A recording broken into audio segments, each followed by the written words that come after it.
أعوذ بالله من الشيطان الرجيم رب اشرح لي صدري ويسر لي أمري واحلل عقدة من لساني يفقهوا قولي۔ ہر بندہ اچھی طرح سمجھتا ہے کہ نافرمانی، غفلت اور خدا فراموشی اس کے حق میں ایک خطرناک امر ہے، اور اس سے اس کی دنیا اور آخرت دونوں تباہ ہو سکتے ہیں۔ لیکن بندے کا نفس اسے دھوکہ اور فریب دیتا رہتا ہے۔ ایسا کبھی اللہ تعالیٰ کے عفو درگزر اور مغفرت اور بخشش کی امید پر ہوتا ہے، تو کبھی زبانی توبہ استغفار پر، کبھی علم و منزلت کے غرے پر، اور کبھی تقدیر کی آڑ لے کر۔ اور بعض لوگ یہ خیال کرتے ہیں کہ ابھی جو چاہو کر لو، پھر استغفر اللہ کہہ کر معاف کرا لیں گے۔ ایک فقیہ ایک روز مجھ سے کہنے لگے کہ میں تو سارے کام کر گزرتا ہوں، اس کے بعد 100 مرتبہ سبحان اللہ و بحمدہ پڑھ لیتا ہوں تو سارے گناہ معاف ہو جاتے ہیں۔ اور انہوں نے اپنے استدلال میں یہ حدیث بیان کی۔ اس کا مفہوم یہ ہے کہ جو آدمی ایک دن میں 100 مرتبہ سبحان اللہ و بحمدہ پڑھ لے گا، اس کے سارے گناہ معاف ہو جائیں گے، اگرچہ وہ دریا کی جاگ کے برابر ہی کیوں نہ۔ مکے کا ایک باشندہ مجھ سے کہنے لگا کہ ہم سے کوئی گناہ سرزد ہو جائے تو غسل کر کے خانہ کعبہ کا طواف کر لیتے ہیں، اس سے تمام گناہ معاف ہو جاتے ہیں۔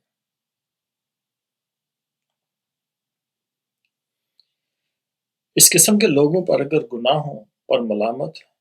اور سرزنش کی جائے تو وہ اللہ تعالیٰ کی وسعت رحمت، وسعت عفو و درگزر اور امید و رجا کی ساری نصوص اور اس بارے میں ان کے پاس جس قدر بھی اندوختہ ہوتا ہے پیش کرنا شروع کر دیتے ہیں۔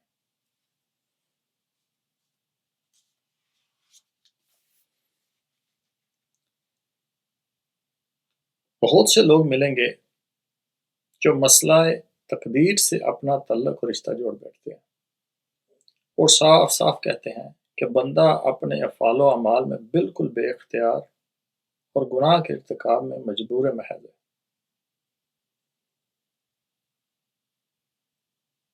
کچھ لوگ اپنے آباء و اجداد، اسلاف اور بزرگوں کی عظمت و تقدیس کے فریب میں مبتلا ہیں کہ ان کے اسلاف بارگاہ الہی میں بلند و بالا مقام اور عظیم الشان درجہ رکھتے ہیں، وہ انہیں ہر مصیبت و بلا سے نجات دلا دیں گے۔ اس لیے کہ سلاطین اور ملوک اپنے خاص مقربین کی اولاد اور قرابت داروں کے جرائم، گناہ معاف کر دیا کرتے تھے۔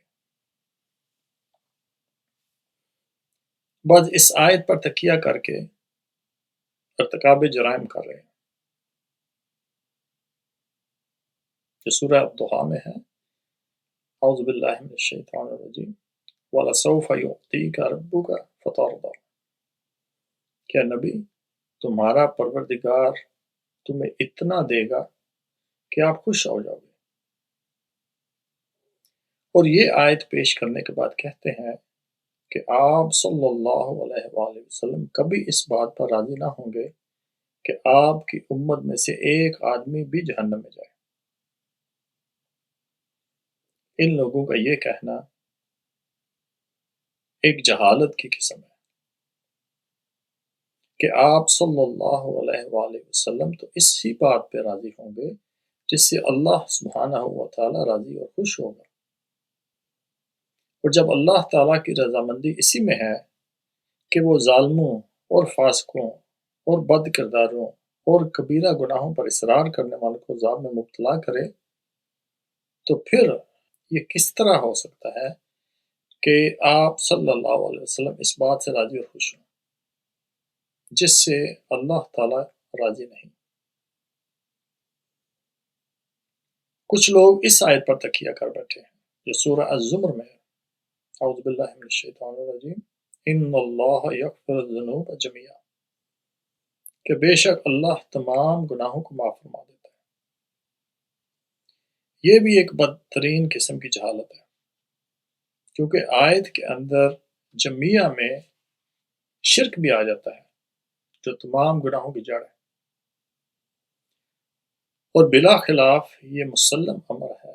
کہ یہ آیت توبہ کرنے والوں کے حق میں وارد ہوئی ہے کہ اللہ تعالیٰ توبہ کرنے والوں کے تمام گناہ معاف کر دے گا۔ اللہ تعالیٰ کی ذات نے اس جگہ آیت کے اندر عموم اختیار فرمایا ہے جس میں شرک اور تمام گناہ شامل ہیں، اور اس کا مقصد یہی ہے کہ یہ آیت توبہ کرنے والوں کے حق میں وارد ہے۔ صرف توبہ کرنے سے تمام گناہ معاف ہو جائیں گے، چاہے وہ شرک ہو یا دوسرے گناہ۔ سورہ النساء میں اللہ تعالیٰ کی ذات فرماتی ہے، جس کا مفہوم یہ ہے کہ اللہ اس جرم کو معاف کرنے والا نہیں کہ اس کے ساتھ کسی کو شریک گردانا جائے، اور اس کے سوا سارے گناہ جن کے لیے چاہتا ہے معاف فرما دیتا ہے۔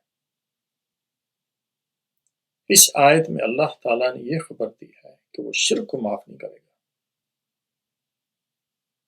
مگر شرک کے علاوہ دوسرے گناہ وہ چاہے تو بخش دے۔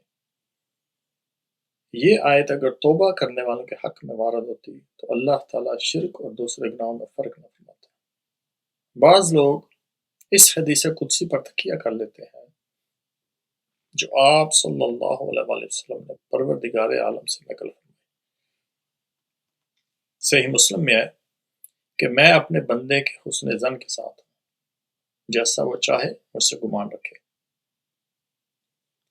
یعنی میرے ساتھ اس کا جیسا گمان ہوگا ویسا ہی میں اس کے ساتھ پیش آؤں گا۔ اب یہ امر یقینی ہے کہ حسن ظن اسی صورت میں پیدا ہوتا ہے جب بندہ احسان اور نیکی کا پابند ہو۔ نیک عمل اور نیک کردار کا بندہ ہی یہ حسن ظن رکھ سکتا ہے کہ اس کا پروردگار اس کی نیکی اور نیک کردار کی وجہ سے اس کے ساتھ احسان کرے اور اپنے وعدے کو پورا فرمائے اور اس کی توبہ قبول فرمائے۔ اور وہ انسان جو مجرم اور گناہ گار ہے اور جو گناہ کبیرہ کا ارتکاب کرتا ہے، ایسے انسان میں اس کے جرائم اور اس کا ظلم ایک ایسی خطرناک وحشت پیدا کر دیتے ہیں جو پروردگار عالم کے ساتھ حسن ظن پیدا ہونے میں سخت رکاوٹ بن جاتی ہے۔ ایک چھوٹی سی مثال لیں کہ ایک مغرور غلام جو اپنے سید کا مجرم ہو اور اس کی اطاعت و فرما برداری سے نکل چکا ہو، اپنے سید و آقا کے ساتھ کبھی حسن ظن نہیں رکھ سکتا۔ گناہوں کی وحشت اور حسن ظن کبھی یکجا نہیں ہوتا۔ اسی زمن میں حضرت حسن بصری کا قول ہے کہ مومن اپنے پروردگار کے ساتھ حسن ظن رکھتا ہے، اس لیے وہ اچھا عمل کرتا ہے، اور فاسق و فاجر آدمی اپنے پروردگار کے ساتھ برا گمان رکھتا ہے، اسی لیے وہ بد عملی کا شکار ہے۔ اس مسئلے پر پوری طرح غور کیجیے اور یہ بھی سوچیے کہ لوگوں کو اس کے سمجھنے کی کس قدر شدید ضرورت ہے کہ کسی بندے کے دل میں یہ دونوں باتیں کیسے یکجا ہو سکتی ہیں کہ آدمی کو اس کا یقین ہو کہ ایک دن اللہ تعالیٰ کے حضور اس کو حاضر ہوا، اللہ تعالیٰ کی ساری باتیں سنتا ہے، اور یہ کہ اس کے حضور میں کھڑا ہے، اور یہ کہ اس کے ہر عمل کی وہ باز پرس کرے گا، اور وہ ہے کہ غضب الہی کے مواقع پر ڈیرے ڈالے ہوئے اس کے احکام کو ٹھکرا رہا ہے، اس کے حقوق کو روند رہا ہے، اور پھر ان تمام باتوں کے باوجود یہ شخص اللہ تعالیٰ کے ساتھ حسن ظن رکھتا ہے۔ حضرت ابو امامہ فرماتے ہیں کہ میں اور حضرت عروہ بن زبیر ایک دفعہ حضرت عائشہ رضی اللہ تعالیٰ عنہ کی خدمت میں حاضر ہوئے تو حضرت عائشہ فرمانے لگیں کہ ایک بار آپ صلی اللہ علیہ وسلم کی طبیعت خراب تھی اور میرے پاس 6-7 دینار تھے۔ آپ صلی اللہ علیہ وسلم نے فرمایا کہ انہیں اللہ تعالیٰ کی راہ میں دے ڈالو۔ میں آپ صلی اللہ علیہ وسلم کی تکلیف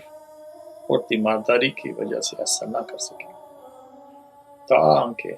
اللہ تعالیٰ نے آپ کو صحت عطا فرمائی۔ صحت و عافیت کے بعد آپ صلی اللہ علیہ وسلم نے مجھ سے دریافت فرمایا کہ کیا تم نے وہ دینار اللہ کی راہ میں دے دیے تھے؟ میں نے عرض کیا کہ یا رسول اللہ نہیں،